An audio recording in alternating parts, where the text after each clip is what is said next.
तो परमात्मा की अपार कृपा से, बंदी छोड़ की अपार दया से ये मूल ज्ञान पूरे विश्व में फैल रहा है और भक्तों की अपार मेहनत से घर घर तक ये ज्ञान पहुंच रहा है। मालिक की कृपा हो रही है और जैसे जैसे ये ज्ञान फैल रहा है वैसे वैसे ही एक दिव्य जागृति हो रही है पूरे विश्व में। अब ये ज्ञान ऐसे फैलेगा जैसे जंगल में आग, और दया मालिक की ऐसी बन पड़ी है कि अब उन सब अधूरे गुरुओं को, उन सब अज्ञानी गुरुओं को, उनके मुंह पे ताले लगने वाले हैं, क्योंकि प्रकृति ही उनको ऐसे संकेत दे रही है, प्रकृति ही ऐसा जवाब दे रही है कि उनको अब अपनी ही बातों को सही सिद्ध करने में उनकी हालत खराब हो जाएगी। अब ऐसा समा आने वाला है क्योंकि अब युग पलटने वाला है। अब कलयुग से सतयुग,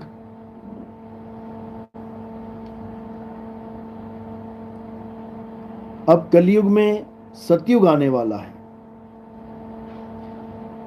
और ऐसा सतयुग आएगा कि उसके बाद कोई अज्ञान शेष रह ही नहीं जाएगा। सतनाम सतनाम।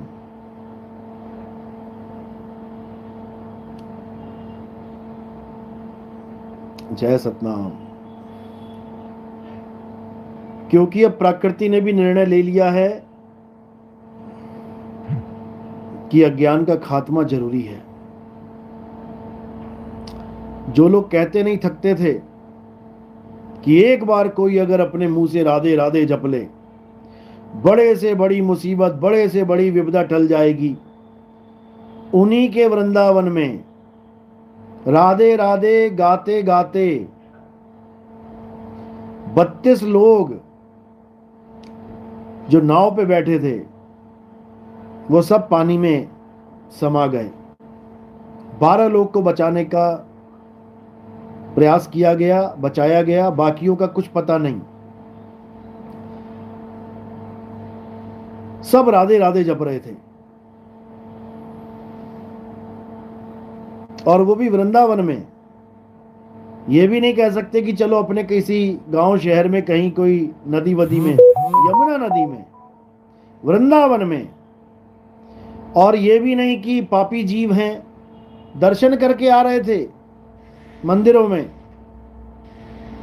जो संत राधे राधे का नाम जपवाते हैं उनके भी दर्शन किए होंगे, उनसे भी शिक्षा लेके आए होंगे, लेकिन सब धरे का धरा रह गया। कोई मदद नहीं करी किसी भगवान ने, ना किसी राधे ने, ना किसी कृष्ण जी ने, कोई भी नहीं। कारण क्या था? क्योंकि नितिन दास समझा समझा के थक गया कि ना तो राधे राधे जपना है और ना ही राम राम जपना है। इससे भगवान खुश नहीं होते। भगवान किससे खुश होते हैं? भगवान आत्म ज्ञान से खुश होते हैं। अर्जुन को यही आत्म ज्ञान समझाया गया कि हे अर्जुन, ये आत्मा अजन्मा है, नित्य है, शाश्वत है। इस आत्मा को जानो, आत्मा को जानो और आत्म बल के सहारे जियो। अगर वो लोग जो नदी में डूबे हैं, अगर वो लोग तैरना जानते होते, अगर उन्होंने वो कला सीखी होती तो राधे राधे जपने की जरूरत नहीं पड़ती, वो तैर के पार आ जाते।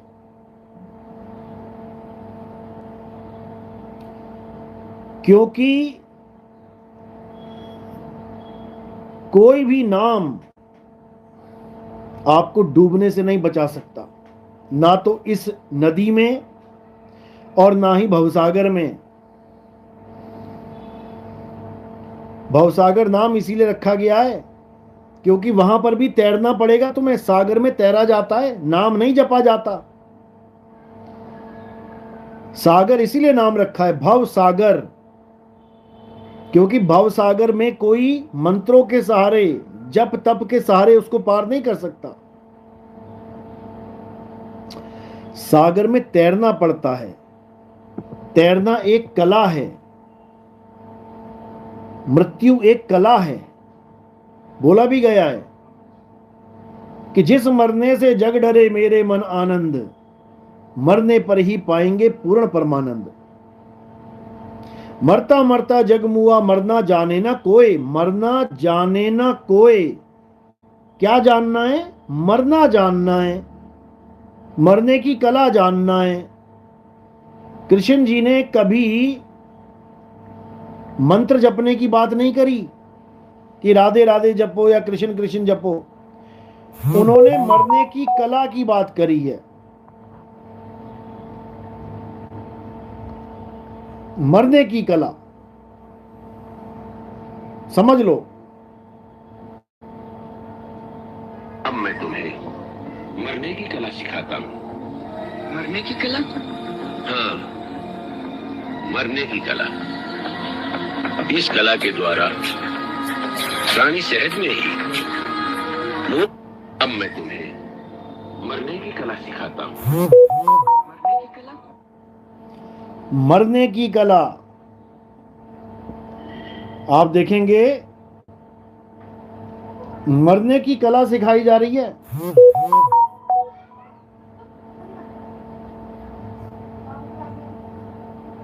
लेकिन मरने की कला कौन सिखाएगा? यहां तो राधे राधे से फुर्सत नहीं मिल रही है। अब तक मैंने तुम्हें जो कलाएं सिखाई हैं, उनसे जीवन में विजय प्राप्त होती है।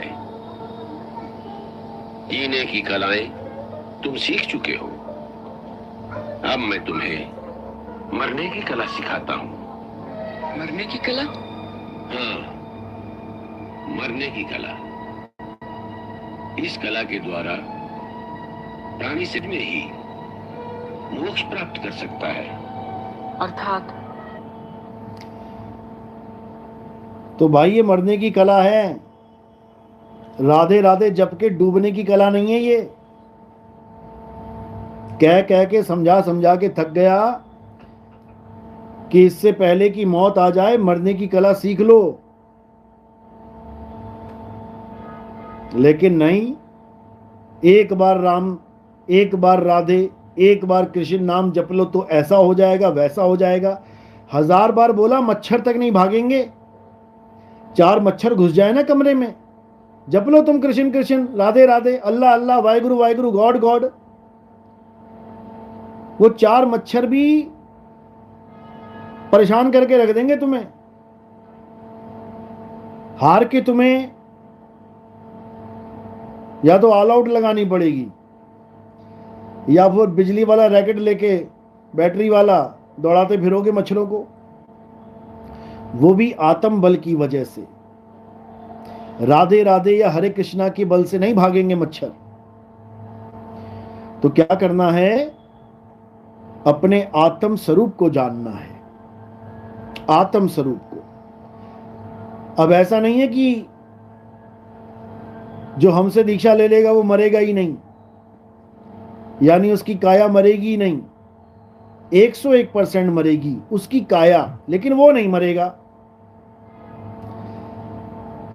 अब कोई कहे कि मरे तो वो भी नहीं जो डूबे, बिल्कुल सही बात है, मरे वो भी नहीं जो डूबे, क्योंकि आत्मा कभी मरती नहीं है। लेकिन वो दोबारा जन्म लेंगे, क्योंकि दोबारा जन्म लेना उनकी मजबूरी बन जाएगा। क्यों? कारण क्या है? क्योंकि उन्हें बिना शरीरों के रहना नहीं आता। अगर वो किसी गुरु के द्वारा नाम लेके बिना शरीरों के रहना सीख लें साधना के द्वारा, यानी उन पे ऐसी कृपा हो जाए कि उनको बिना शरीरों के रहना आ जाए, तो शरीर छूटते ही वो अपने आप वहीं स्थित हो जाएंगे जहां पे उनके गुरु ने उनको साधना का लक्ष्य दिया है। साधना का मतलब नाम जपना नहीं होता।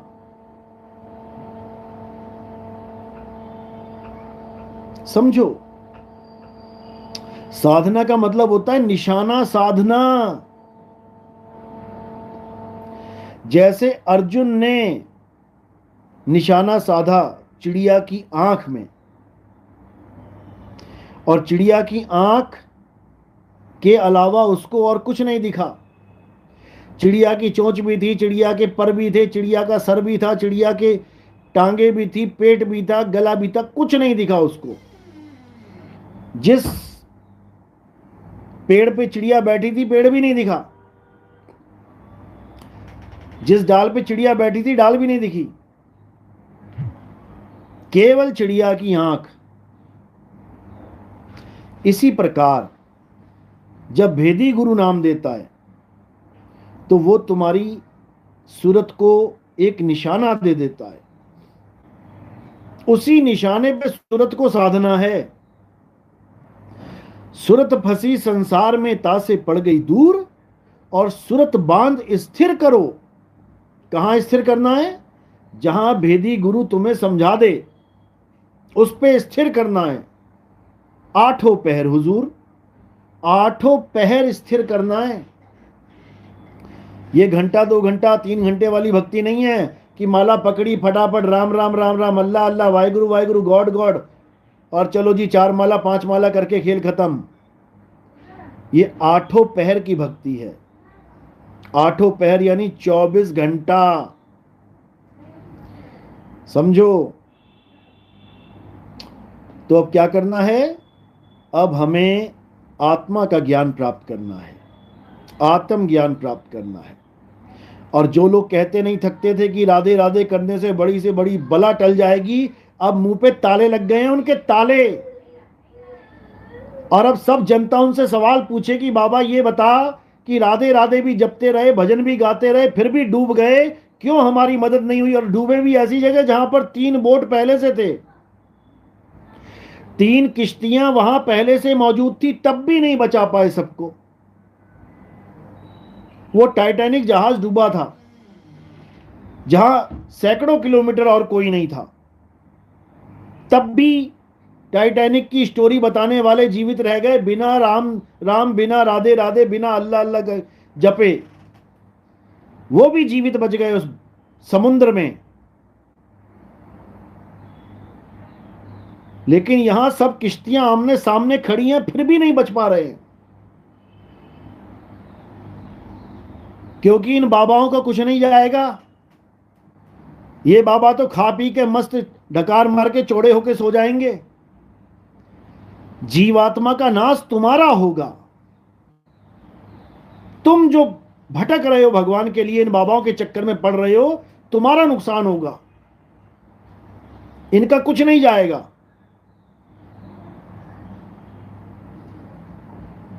इसलिए अपनी सूरत का, अपने जीव का तुम्हें खुद सोचना है कि क्या करना है। इसलिए कबीर साहब ने बोला, नाम है जप में, नाम है तप में, जप और तप को त्याग दो। जो गुरु तुम्हें जप और तप करवा रहे हैं, ये तुम्हारी जीवात्मा के साथ खिलवाड़ कर रहे हैं, तुम्हें 84 में लेके जाएंगे ये। समझो, नाम है जप में, ये जितने भी मंत्र जाप हैं, ओम ओम ओम कलियम कलियम हरियम हरियम शरियम शरियम, त्याग दो इनको। ये जितने भी मंत्र जाप हैं, जो भी 52 अक्षरों के द्वारा पैदा हुए हैं, छोड़ दो उनको। और क्या करो? आत्म ज्ञान बिना नर भटके, कभी काबा कभी काशी। आत्म ज्ञान को जानो, आत्म स्वरूप को पहचानो, जीव स्वरूप को नहीं, आत्म स्वरूप को। जीव स्वरूप तो अज्ञान है और आत्म स्वरूप परम ज्ञान है। इसीलिए बोला जब लग ना चीन होगे आत्म, आत्म यानी खुद को चीन, तब लगना मिली है परमात्म। क्यों? क्योंकि तेरा परमात्मा तुझ में ही विराजमान है, तेरी ही आत्मा में विराजमान है। इसीलिए बोला आत्म में राम, राम में आत्म, चीनस गुरमुख विचारे। तो मेरे भाई अभी समय है, मंत्र जंतर त्याग दो, तंत्र मंत्र सब झूठ है, इनमें न भर में कोय, और सार शब्द जाने बिना कागा हंस न होए। सार शब्द को जानो। सार शब्द क्या है? सार शब्द तुम्हारा सत्य स्वरूप है, तुम्हारा निज नाम है, तुम्हारा खुद का अपना नाम है। सार शब्द कोई कबीर कबीर नहीं है कि तुम सत्य कबीर जप रहे हो, सत्य कबीरा, उसको तुम सार शब्द मान बैठे हो। ये कोई सार शब्द नहीं है। सार शब्द क्या है? सार शब्द तुम्हारा निज नाम है। तीन गुणों की भक्ति में भूल पड़ा संसार, कहे कबीर निज नाम बिन कैसे लागे पार। निज नाम, तुम्हारा असली नाम क्या है? और तुम्हारा नाम ये 52 अक्षरी नाम नहीं है, ये तो तुम्हें दे दिया। यहां पे तुम पैदा हुए संसार में, तुम्हारा शरीर पैदा हुआ तो तुम्हारी माँ ने, तुम्हारे पिता ने, तुम्हारे दादा ने, दादी ने, तुम्हारे गुरुजनों ने तुम्हारा एक नाम रख दिया। अब तुम उसी को अपना निज नाम मान लोगे तो मूर्ख हो। तुम्हारा निज नाम क्या है? तुम्हारा सत्य स्वरूप ही तुम्हारा निज नाम है, तुम्हारा आत्म स्वरूप ही तुम्हारा निज नाम है। इसीलिए वाणी में कबीर साहब ने बोला, सत्य स्वरूपी नाम साहिब का, सो निज नाम हमारा। समझो, सत्य स्वरूपी नाम साहिब का। साहिब का क्या नाम है? सत्य स्वरूपी। समझो, सत्य स्वरूपी नाम साहिब का। सत्य स्वरूप ही साहिब का नाम है, उसी को सतनाम कहते हैं। सतनाम ही सार है। कबीर सागर की पहली लाइन पढ़ लो, सत्य नाम है सार। सार शब्द क्या है? सत्य नाम ही सार शब्द है। सत्य नाम है सार, बूझो संत विवेक करी, उतरो भवजल पार। सतगुरु का उपदेश यही।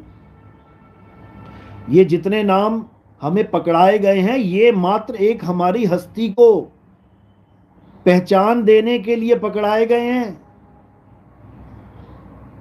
जैसे मेरे शरीर का नाम रख दिया नितिन दास, नितिन। अब ये नहीं कि मेरा नाम नितिन ही हो गया, मैं जब चाहूं इस नाम को बदल सकता हूं, जब चाहूं इसको अखबार में निकलवा सकता हूं। मेरा नाम आज से नितिन नहीं, मेरा नाम आज से कबीर है।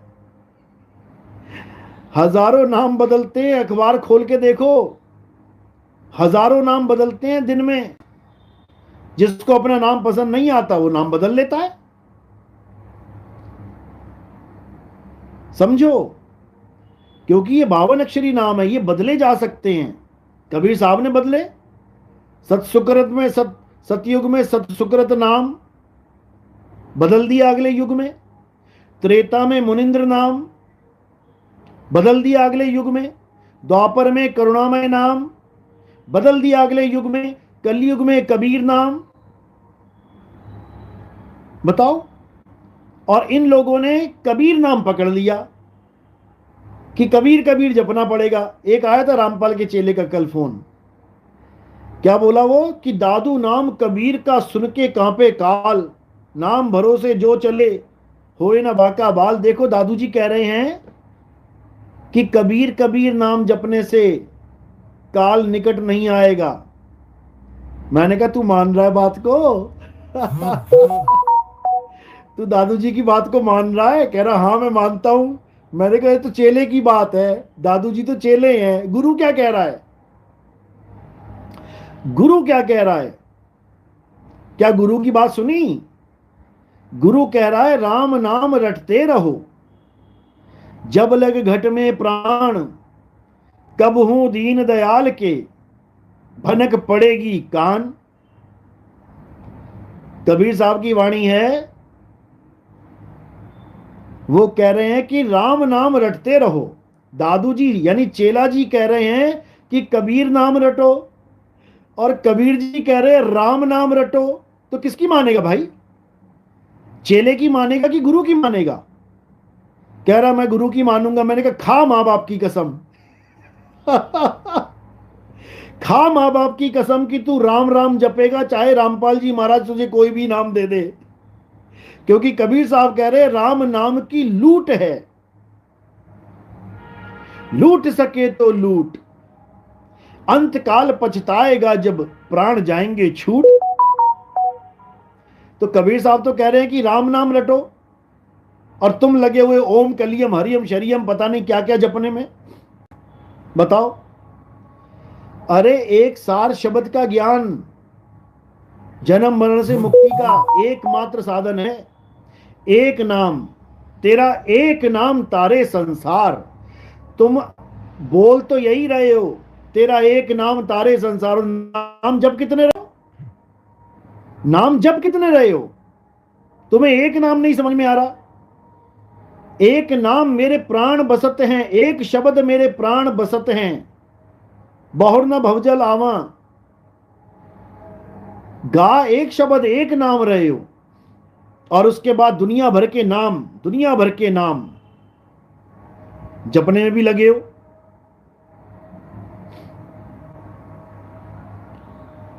इतना बुरा हाल है।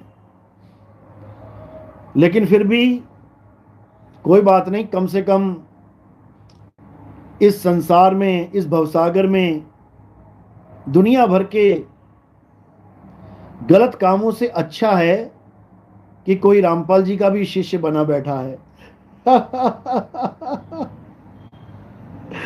लाख गुना अच्छा है कि कहीं गलियों में कोई ताश खेल रहा हो, कोई हुक्का पी रहा हो, कोई बीड़ी पी रहा हो। उससे लाख गुना अच्छा है कि कोई राधा स्वामी का चेला बना बैठा है, कोई सतपाल जी महाराज का चेला बना बैठा है, कोई निरंकारी बाबा का चेला बना बैठा है, कोई कबीर पंथ का चेला, कोई दादू पंथ का, किसी भी पंथ का चेला बना बैठा है। लाख गुना अच्छा है, लाख गुना। क्योंकि कम से कम पटरी पे तो है। हाँ, सही पटरी पे नहीं है। वहां पहुंचा देंगे, कोई बात नहीं, हमारा काम ही यही है। गलत ट्रैक पकड़े इंसान को सही ट्रैक तक पहुंचाना। ट्रैक तो पकड़ लिया है, लेकिन गलत पकड़ लिया है। और अब तो रामपाल जी बाहर भी आ गए हैं। बहुत बहुत मुबारकें, बहुत बहुत बधाइयां रामपाल जी के शिष्यों को, जिन्होंने 11.5 साल अपने गुरु का इंतजार किया है। बहुत अच्छी बात है। अपने गुरु को प्यार करना, अपने गुरु का सत्कार करना, अपने गुरु के लिए 11.5 साल वेट करना अच्छी बात है। बहुत बहुत बधाइयां आप लोगों को। और ये केवल ऐसे ही नहीं बाहर आ गए हैं, उसके पीछे बहुत बड़ा कारण है, बहुत बड़ा कारण। अब वो कारण क्या है वो समझ लो। क्योंकि अगर रामपाल जी महाराज सारी उम्र जेल में रहते, सुन लो ध्यान से, अगर रामपाल जी महाराज सारी उम्र जेल में रहते, अंत समय तक, टिल लास्ट ब्रेथ, तो इस समाज का बहुत बड़ा नुकसान हो जाता, बहुत बड़ा नुकसान होता। कारण क्या है वो भी समझ लो। क्योंकि अगर रामपाल जी महाराज अंत समय तक यानी आखिरी सांस तक जेल में रहते और जेल में ही प्राण छूट जाते, तो मेरे भाइयों लाखों करोड़ों लोग जो श्रद्धा लगा के बैठे हैं, इनको हिलाना असंभव था। इन तक वो मूल ज्ञान कभी पहुंच ही नहीं पाता, क्योंकि इनकी मैनेजमेंट ने इतने बंधन लगा दिए कि नितिन दास के कोई सत्संग नहीं सुनेगा, उसका नाम खंड हो जाएगा, ऐसा हो जाएगा, वैसा हो जाएगा। और अपने चैनलों पे हमारी केवल कटिंग 2-2 सेकंड, 3-3 सेकंड, 5-5 सेकंड की कटिंग दिखा दिखा के पूरा विलेन साबित कर दिया कि नितिन दास तो विलेन है। नितिन दास तो काल का पक्का दूत है। अब आएगा असली खेल का मजा। अब रामपाल जी के साथ अब होगी लाइव ज्ञान चर्चा। बहुत फोन आते थे मुझे, आप हमारे साथ लाइव में आ जाओ, आप हमारे साथ लाइव में आ जाओ। बेटा अब लाइव में आएंगे, अब आएंगे। अब देखते हैं कि कैसे सत्य उजागर नहीं होता। अब आएंगे लाइव। करो जरा फोन, मुझे लगाओ फोन। अब वो सवाल पूछे जाएंगे रामपाल जी महाराज से जो 2010 से पूछ रहा हूं मैं। 2010 से, जब रामपाल जी महाराज ने ये खुला चैलेंज किया था पूरे विश्व में कि हमारे साथ खुली डिबेट करो, अपना ज्ञान क्या है बताओ और हमसे भी ज्ञान पूछो, तब से फोन कर रहा था मैं 2010 से कि आओ हमारे साथ ज्ञान चर्चा करो। रामपाल जी के साथ तो कभी बात नहीं हो पाई, लेकिन इनके भाई के साथ मेरी बात हुई। मेरे पास रिकॉर्डिंग भी है। नितिन दास 14 नंबर सत्संग देख लेना, लिख देना यूट्यूब पे नितिन दास 14 नंबर सत्संग आ जाएगा। जब मैंने ये सवाल पूछा कि आपने अपनी ज्ञान गंगा पुस्तक में एक संत की वाणी है, सोई गुरु पूरा कहावे, 2 अक्षर का भेद बतावे, एक छुड़ावे एक लखावे, तब प्राणी निज घर को जावे। ये वाणी आपने कहां से ली? तब उन्होंने क्या कहा, ये तो राधा स्वामी की पुस्तक में छपी है। तो राधा स्वामी की पुस्तक में मदन साहिब का नाम लिखा हुआ है। ये भी बोला उन्होंने कि मदन साहिब की वाणी है ये।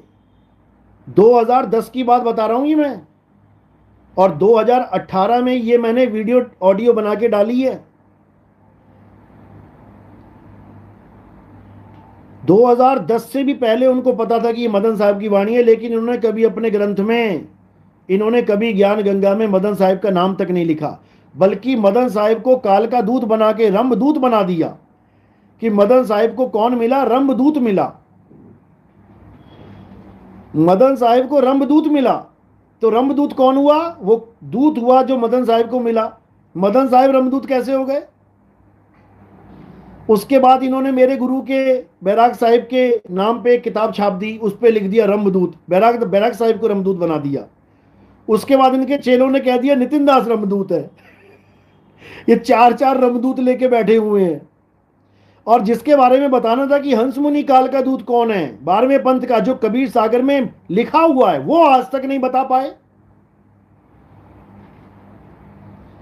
आज तक नहीं बता पाए कि हंस मुनि, ये 12वें पंथ का काल दूत हंस मुनि कौन है। जबकि रामपाल जी कहते रहे कि 12वें पंथ हम ही चले आए।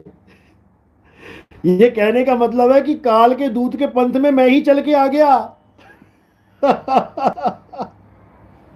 अपने मुंह से स्वीकार किया इन्होंने कि काल के दूत के पंथ में मैं ही चल के आ गया।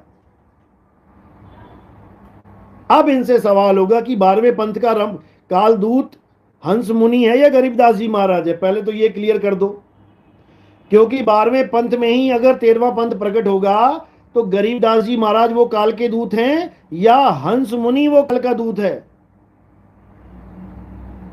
ये सवाल पूछे जाएंगे अब, क्योंकि हमारे जीवन का एक ही उद्देश्य है कि जन जन तक मूल ज्ञान पहुंचे। ये हार जीत का मामला नहीं है कि नितिन दास जीत गया या नितिन दास हार गया। हार जीत तो हमने बहुत पहले छोड़ दी थी। हार जीत वाला हमारे पास काम ही नहीं है। हमारे पास एक ही काम है, सच या झूठ, एक को पकड़ना है। समझो।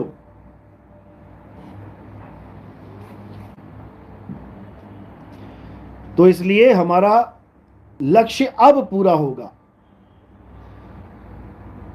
अब होगी लाइव डिबेट। अब होगा सत्य असत्य का निर्णय कि आखिर कबीर साहब का असली ज्ञान क्या है। समझो। पिछली बार भी अफवाह उड़ी थी कि रामपाल जी महाराज बाहर आ रहे हैं, बाहर आ रहे हैं, और नहीं आए थे। तब हमने ही अरदास लगाई थी मालिक से कि ऐसा क्यों कर दिया। अरे एक बार ले आओ ना बाहर, हजारों लाखों लोगों का जीवन सुधर जाएगा। एक डिबेट हो जाए बस, सबको रास्ता मिल जाएगा कि कहां जाना है, क्या करना है। 52 अक्षरों के जाल से निकल जाएंगे सब। हे परमात्मा, ऐसा मत करो कि अंदर ही दम तोड़ दे। बाहर लेके आओ इनको, जनता के आगे बैठाओ इनको, ज्ञान चर्चा करवाओ इनसे। तब जनता जागेगी, तब नीर चीर का निबेड़ा होगा। अभी तो इन लोगों ने हमारे सत्संग सुनने से भी डरा रखा है लोगों को। कैसे जागेंगे ये लाखों करोड़ों लोग? अगर सत्संग सुनने से ही कोई गुरु मना कर दे कि नहीं, किसी का सत्संग नहीं सुनना है, तो समझ जाओ वो अधूरा गुरु है, जो डर जाता है कि किसी और का ऊंचा ज्ञान सुन के कहीं चेला मुझे छोड़ के ना चला जाए। अगर सच्चे ज्ञान का पक्का चेला होगा, वो कभी छोड़ ही नहीं सकता, विवेकी होगा भाई साहब, वो नहीं छोड़ता। तो समझो।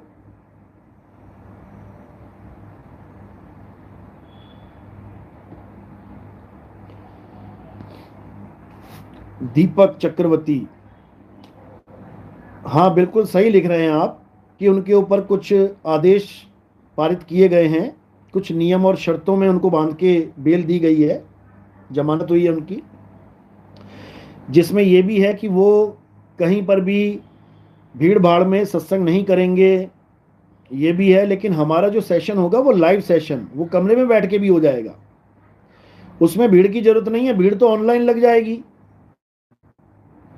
भीड़ तो ऑनलाइन देखते देखते लाखों करोड़ों व्यूज हो जाएंगे, हजारों लाखों लोग जुड़ जाएंगे, सत्य क्या है, सत्य क्या है जान जाएंगे। एक बार हो तो सही, हम तो कब से कह रहे हैं कि एक बार करवाओ तो सही।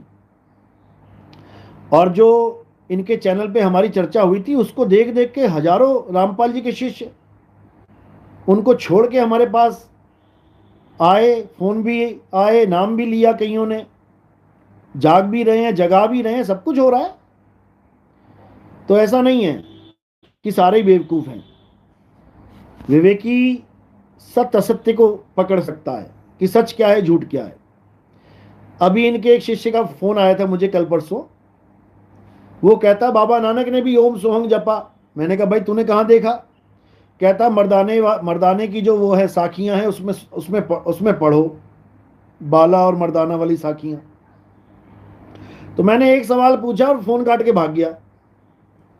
मैंने कहा भाई ये बता, जब कबीर साहब किसी को सतनाम देते हैं तब वो क्या कहते हैं कि तू सारी दुनिया को बता दे?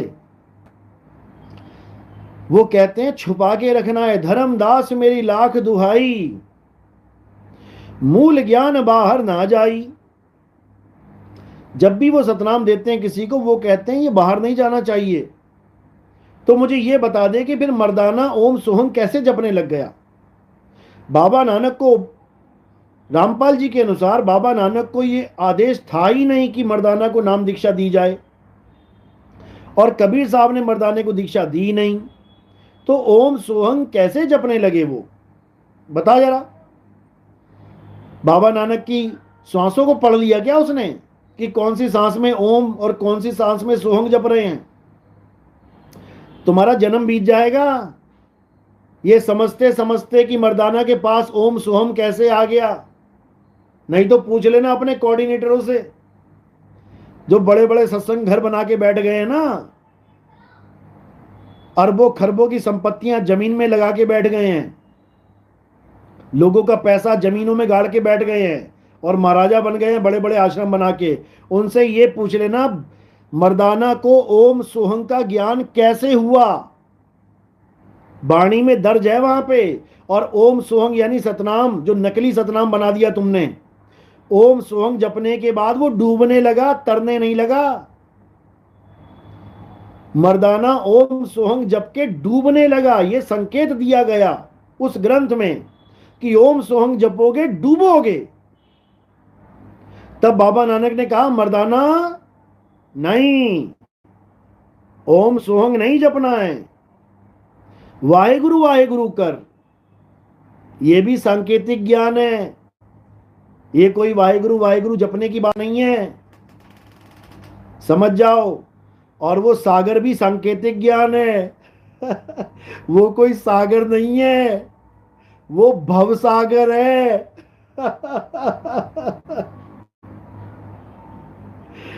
वो भवसागर में गोते खा रहा था ओम सोहंग जप के।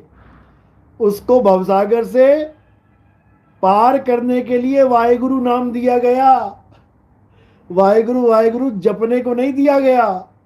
वाहेगुरु वाहेगुरु सांकेतिक ज्ञान है। वाह मेरे गुरु, वाह मेरे गुरु, यानी जय सच्चिदानंद, जय सच्चिदानंद। अभी तुम्हारे समझ में नहीं आएगा, नहीं तो रामपाल जी ने भी ले रखा है ओम सोहंग। पानी पे चल के दिखाएं जरा, देखो कौन से मंत्र से पानी पे चलते हैं, बताओ। तो इसीलिए ये संतों के सांकेतिक ज्ञान होते हैं, ये नहीं समझ में आते जल्दी। ये तब समझ में आते हैं जब भेदी गुरु आता है और वो ज्ञान को समझाता है, तब कल्याण होता है, नहीं तो दो जग में जाता है।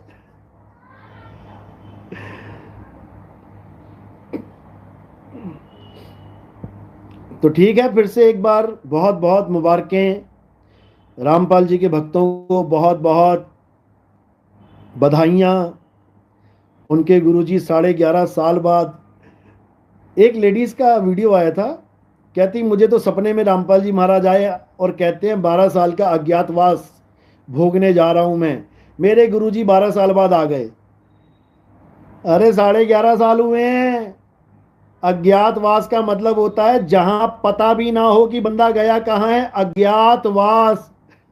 ये तो पूरी दुनिया को ज्ञात था कि जेल में बैठे हैं, इसको अज्ञातवास कैसे बना दिया?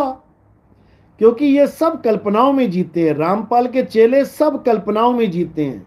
कल्पना के सतलोक, कल्पना का सेब, कल्पना के संतरे, बताओ, सब कल्पना का खेल। परमात्मा भी कल्पना वाला, काल भी कल्पना वाला।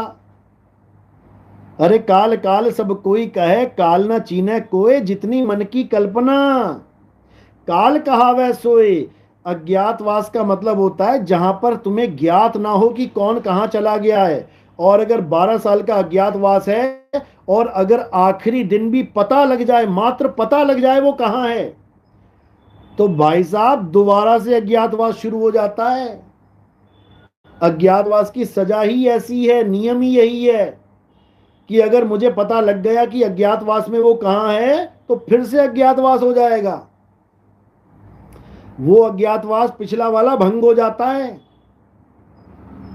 पता नहीं क्या खा के पैदा हुए हैं ये लोग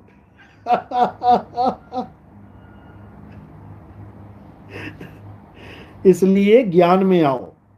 एक चेले का और फोन आया था अभी कल, बहुत उछल रहा था। कहता है अब हमारे गुरुजी बाहर आ गए हैं, अब वो होगा जो कभी नहीं हुआ। मैंने कहा भैया क्या होगा कहता वो होगा जो नास्त्रोदामस ने कहा था। मैंने कहा भैया क्या कहा था?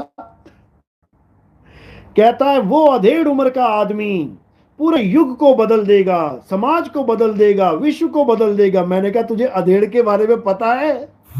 अधेड़ कहते किसे है? क्या होता अधेड़? कहता अधेड़ यानी हमारे गुरुजी।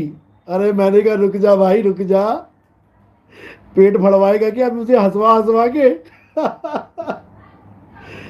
अधेड़ का मतलब तक नहीं पता जिसे, वो ये मान के बैठा है मेरा गुरु अधेड़ है। बताओ। अरे अधेड़ को गूगल कर लेना अगर नहीं पता तो। अधेड़ का नाम से ही पता लग रहा, अधेड़, अधेड़, अधे यानी आधा। आधा किसका आधा? यानी एक एवरेज उम्र जो एक इंसान की होती है उससे आधी उम्र हो जाए तो उसे अधेड़ कहते हैं। अधेड़ उम्र कितने साल से कितने साल तक की बताई गई है? 40 साल से लेके 59 साल तक। 40 to 59 ईयर्स अधेड़ उम्र कहलाती है। और जैसे ही 59 से आगे 60 पहुंच जाते हैं तो हम क्या हो जाते हैं? Senior citizen. यानी अब हम बुजुर्ग हो गए, बुजुर्गों की श्रेणी में आ गए 60 साल की उम्र में। और ये रामपाल जी महाराज तो 75 साल के हो गए। इनको अधेड़ कौन बता रहा है? हद हो गई, हद हो गई। उसके बाद ऐसा फोन काट के भागा कि 9-2-11 ही हो गया। तो भाई ये बातें करना आसान होता है लेकिन तथ्यों को समझना बहुत मुश्किल है। लेकिन उनके लिए जो अज्ञानी जीव हैं और जो ज्ञानी हैं उनके लिए सब सिंपल, साधारण, आसान, सब समझते चले जाएंगे वो। तो सीनियर सिटीजन 60 साल से ऊपर होता है। और जो रामपाल जी को जमानत मिली है उसका ये सबसे बड़ा कारण है कि इनकी उम्र 75 साल हो गई है। इनको बुजुर्ग से भी बड़े बुजुर्ग की श्रेणी में देखा जा रहा है कि भाई अब थोड़े साल बचे हैं जीवन के, चलो अपने परिवार वालों के साथ गुजार ले, अपने चेलों के साथ गुजार ले। अच्छी बात है।